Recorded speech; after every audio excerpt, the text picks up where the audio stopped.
Whirlpool top load washing machine customer complaint என்னென்னா machine கரெக்டாக work ஆகலை, வாஷ் ஓட மாட்டேங்குதுன்னு சொல்லிட்டு கூப்பிட்டுருந்தாங்க.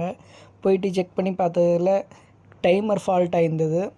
நியூ டைமர் சேஞ்ச் பண்ணதுக்கப்புறம் கரெக்டாக ஒர்க் ஆகுது. வாஷு ட்ரையர் கரெக்டாக ஓடுது. இந்த மிஷின் எங்கே சர்வீஸ் பண்ணி கொடுத்துருக்கோன்னா சென்னை மூலக்கடை சைடில் சர்வீஸ் பண்ணி கொடுத்துருக்கோம். சென்னையில் சர்வீஸ் வேணும்னா ஸ்க்ரீனில் தெரிகிற நம்பர் கால் பண்ணுங்கள். சென்னையில் எங்கே இருந்தாலும் வீட்டுக்கே வந்து சர்வீஸ் பண்ணி கொடுப்போம். இந்த வீடியோ பிடிச்சா சப்ஸ்கிரைப் பண்ணுங்கள்.